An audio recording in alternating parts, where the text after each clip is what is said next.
Welcome to all aspirants. मेरा नाम है श्रेया। आज हम डिस्कस करेंगे ह्यूमन ज्योग्राफी का टॉपिक अवस्थिति विश्लेषण या लोकेशनल एनालिसिस।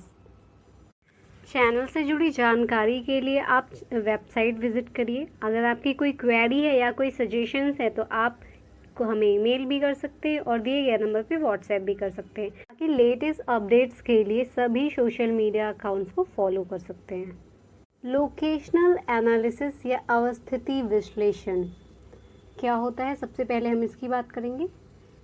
किसी क्षेत्र में स्थान का विश्लेषण मानव भूगोल का एक विशेष उपागम है जो स्थानिक विज्ञान स्पेशियल साइंस से जुड़ी एक विधि है। ये अवस्थिति विश्लेषण जो है, ये लोकेशनल एनालिसिस जो है, ये प्रत्यक्षवाद के दर्शन पर आधारित है। ये पॉजिटिविज्म से प्रेरित है। यह स्थानिक व्यवस्था के प्रारूपों के सिद्धांतों की पहचान करने पर जोर देता है। इसके अगर उद्देश्य की बात करें तो इसका उद्देश्य है स्थानीय संदर्भ में सामान्य नियमों मॉडलों का निर्माण करना जो उत्पादनात्मक सामर्थ्य से युक्त हैं, जो उत्पादन से रिलेटेड हो और जिनमें उत्पादन की सामर्थ्यता हो। ऐसे सामान्य नियमों और मॉडलों का निर्माण करता है लोकेशनल एनालिसिस या अवस्थिति विश्लेषण। इसके प्रमुख समर्थकों की अगर बात करें तो बरी और मार्वल जो है, इनका नाम सबसे पहले आता है। Historical perspective of locational analysis या अवस्थिति विश्लेषण। तो अब हम देखेंगे हिस्टोरिकल पर्सपेक्टिव अवस्थिति विश्लेषण का। इसमें विभिन्न विद्वानों ने अपने क्या योगदान दिए अवस्थिति विश्लेषण के विकास में, इसको आगे बढ़ाने में। तो पहली बात करेंगे हम बंगी की। बंगी ने थ्योरेटिकल ज्योग्राफी नाम की एक बुक लिखी 1966 में, जिसमें उन्होंने भूगोल को स्थान निर्धारण विज्ञान कहा। उन्होंने बताया कि भूगोल एक अध्ययन की ऐसी विधा है जिसमें स्थान को निर्धारित किया जाता है। नेक्स्ट बात करेंगे मैकार्थी की। इन्होंने अर्थशास्त्र में स्थानिक विचलकों स्पेशियल वेरिएबल्स को स्थान दिया। जब भी अवस्थिति विश्लेषण या लोकेशनल एनालिसिस के क्रमिक विकास की बात होती तो हम देखते हैं कि यथार्थ जगत में घटनाओं अथवा दृश्य वस्तुओं के बारे में कथन मात्र सैद्धांतिक नहीं होने चाहिए। कथनों को बोध कराने के लिए उनका आनुभविक प्रेक्षण एम्पिरिकल ऑब्जर्वेशन पर आधारित होना भी आवश्यक है। ये अनुभविक कथन ही यथार्थ जगत में सीधे रूप में घटनाओं व दृश्य वस्तुओं से जोड़ने का साधन बनते हैं। वे ही सिद्धांत की सत्यता और असत्यता की जांच करने के भी साधन हैं और शोध में भी अनुभविक कथनों का महत्व है, क्योंकि इनके तथ्य स्वयं यथार्थ और प्रत्यक्ष की व्याख्या करते हैं। Facts speak reality for themselves. स्थानिक आकृति के बारे में जो अनुभविक कथन की भाषा होती है वो ज्योमेट्रिक प्रयोग की जाती है। हैगेट ने 1965 में अपनी एक बुक लिखी locational analysis in human geography, जिसमें उन्होंने बताया कि मानव भूगोल में स्थान निर्धारण व्यवस्था व प्रारूप जो हैं उनको समझना बहुत ही आवश्यक है।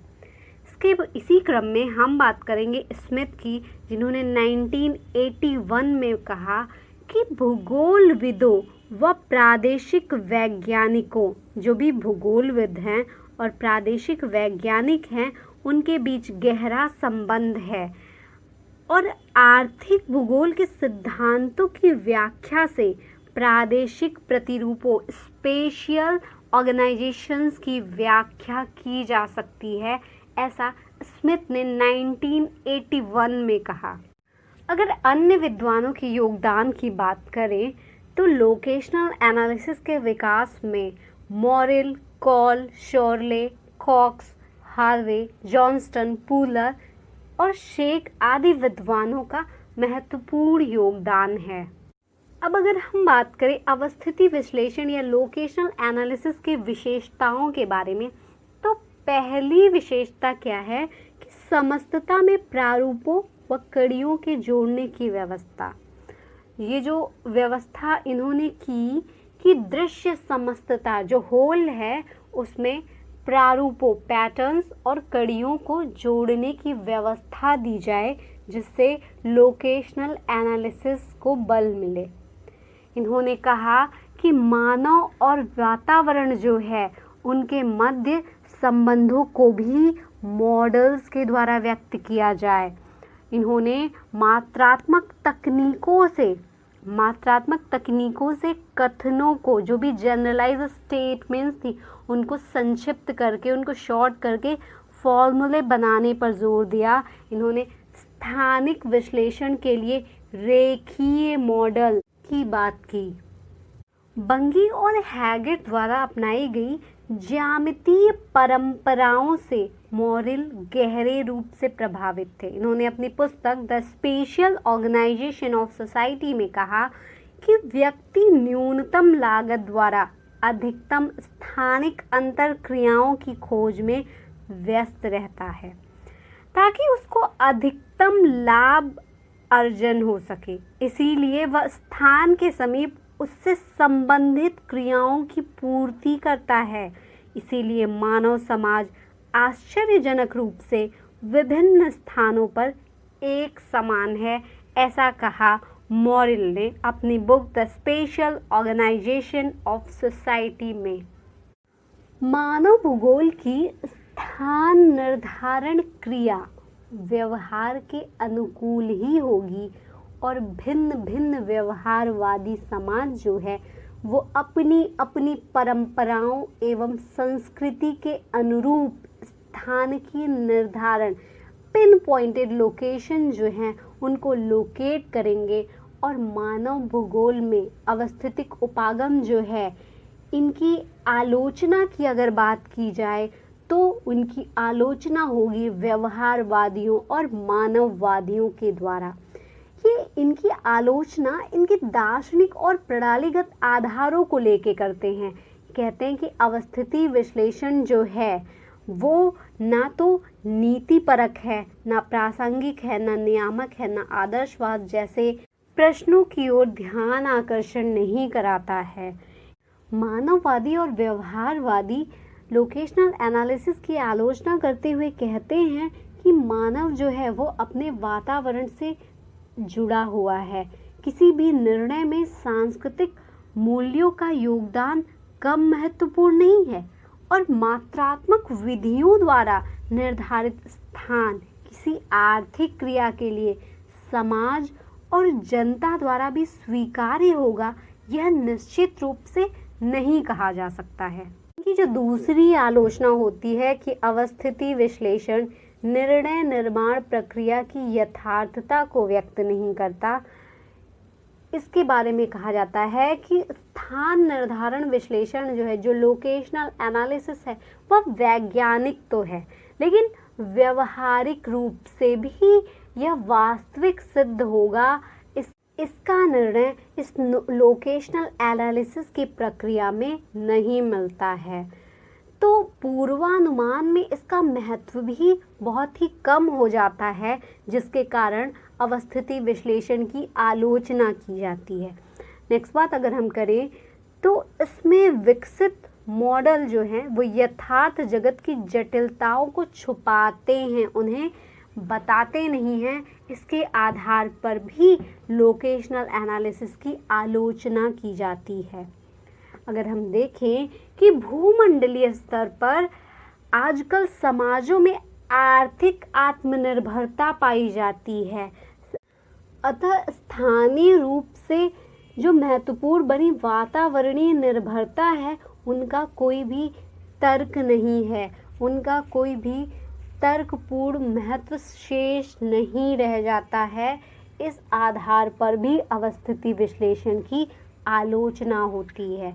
नेक्स्ट अगर हम बात करें तो ये जो अवस्थिति विश्लेषण है, जो लोकेशनल एनालिसिस है, ये पूंजीवादी समाज व्यवस्था को प्रोत्साहित करता है। कैसे कि इसमें उत्पादन के जो साधन हैं उनमें स्वामी जो है वो धनी बनता जाता है और जो गरीब है वो और भी गरीब होते जाते हैं।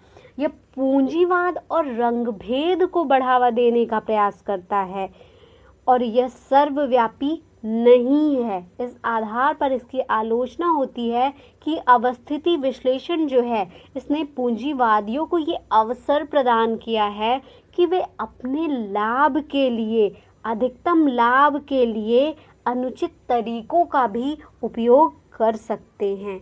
अगर नेक्स्ट आलोचना की बात करें तो अवस्थिति विश्लेषण जो है वो अति उत्पादन की समस्या उत्पन्न कराता है कि अर्थव्यवस्था अतिशय औद्योगिकरण के युग में पहुंच जाए और उत्पादन जो है उस पर किसी प्रकार का भी नियंत्रण, किसी प्रकार का भी कंट्रोल नहीं रह जाता अगर हम अवस्थिति विश्लेषण के दिए गए मार्गों का अनुसरण करते हैं।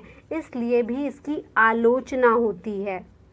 अवस्थिति विश्लेषण जो है, लोकेशनल एनालिसिस क्या है कि ये नए इन्वेंशंस को लेके आता है, ये नवीनता की प्रविधियां लेके आता है और मुख्य रूप से ये पूंजीवाद के कारण पूरी तरीके से नई नई चीज़ें लेके आता है। अगर एग्जाम्पल के तौर पे हम देखें तो ये नई टेक्नोलॉजी लेके आता है, परिवहन के नए साधन लेकर आता है, नई शिक्षा, नई कला, नए नैतिक मापदंड, मनोरंजन के नए साधन, नए हथियार, हिंसा की नई विधियां, आतंकवाद जैसे अंतर्राष्ट्रीय समस्या, नए युद्ध, दो देशों के बीच नए युद्ध, दो या अधिक देशों के बीच नए युद्ध, शोषण की नई प्रविधियां, इन सारी नवीनताओं का जो प्रस्फुटन है वो लोकेशनल एनालिसिस के द्वारा होता है और इसके आधार पर इनकी बहुत ही ज़्यादा आलोचना होती है। अगर हम देखें तो स्थानिक विज्ञान जो है, जो स्पेशल साइंस है, वो ये विश्वास करता है कि जो समाज है, जो व्यक्ति है, वो व्यक्ति ना होकर उसे हम सब्जेक्टिव ना मानकर ऑब्जेक्टिव मानकर स्टडी करें। ये मनुष्य को निर्जीव समझता है, एक मनुष्य को एक ऑब्जेक्ट के तौर पे स्टडी करता है। तो ये मशीनवत कार्य करने वाले मात्रात्मक समीकरणों में जकड़े हुए हैं। जो भी स्पेशल साइंस है उसके अंदर जो मानव का व्यवहार कैसा होता है, अगर ये देखा जाए तो वो मैप्स, ग्राफ्स और स्टैटिस्टिकल डेटा, जो भी इक्वेशंस हैं उनके नंबर्स के जैसे व्यवहार करने लगते हैं। मनुष्य को एक ऑब्जेक्ट के तौर पे स्टडी किया जाता है, जिसके कारण भी अवस्थिति विश्लेषण या लोकेशनल एनालिसिस की आलोचना की जाती है। लोकेशनल एनालिसिस की इन्हीं सभी कमियों के कारण ही मानव भूगोल में व्यवहारवाद और मानवतावाद को अधिक महत्व दिया जाता है। 1984 में माइक सेल कहते हैं कि लोकेशनल एनालिसिस जो है वो एक परिवर्तन तो लाता है, लेकिन वो परिवर्तन जो है वो एक एस्टैब्लिश तरीके से मेंटेन नहीं रह पाता है मानव भूगोल के अंदर। पी हैगेट ने कहा था ये जो लोकेशनल एनालिसिस है वो भूगोल और अर्थशास्त्र, ज्योग्राफी और इकोनॉमिक्स, जो दो सब्जेक्ट हैं उनके बीच की जो दूरी है उसको कम करता है। वो तो इन आधारों पे बताया जाता है लोकेशनल एनालिसिस की आलोचना और महत्व को। और अब नेक्स्ट हम देखेंगे लोकेशनल एनालिसिस जो टॉपिक है उससे रिलेटेड हमें क्या क्वेश्चंस पूछे जा सकते हैं यूपीएससी के मेंस एग्जामिनेशन में। तो क्वेश्चन आता है कि अवस्थिति विश्लेषण जो है, लोकेशनल एनालिसिस, जीवन में नवीन प्रविधियों को प्रवेश कराता है, आलोचनात्मक टिप्पणी करिए। आप अपने जो भी आंसर्स लिख रहे हैं वो अपने आंसर्स हमें सोशल मीडिया अकाउंट्स के थ्रू सेंड कर सकते हैं, जिस पे आपको प्रॉपर फीडबैक दिया जाएगा। जिस भी प्लेटफॉर्म से आप प्रोवाइड कराएंगे अपने आंसर्स, उसी प्लेटफॉर्म के तहत आपको आपके आंसर्स का फीडबैक दे दिया जाएगा। एस्ट्रो एकेडमी का एक न्यू इनिशिएटिव है ऐसे फॉर एवरीवन निबंध लेखन प्रतियोगिता आयोजित कराई जा रही है 6 जुलाई को, जिसमें आप सभी लोग पार्टिसिपेट कर सकते हैं। आपकी कोई क्वेरीज हो तो आप ईमेल कर सकते हैं या फिर दिए गए नंबर पे व्हाट्सएप करें और लेटेस्ट इन्फॉर्मेशन के लिए सारे सोशल मीडिया अकाउंट्स को फॉलो करें। तो ये आज का डिस्कशन यहीं तक। आई होप आप सभी लोगों को टॉपिक अच्छे से समझ में आया होगा, और ऐसे ही नॉलेजेबल और एजुकेटिव वीडियोस के लिए लाइक, शेयर एंड सब्सक्राइब करें H2A Academy के यूट्यूब चैनल को। So thanks for watching, have an awesome day.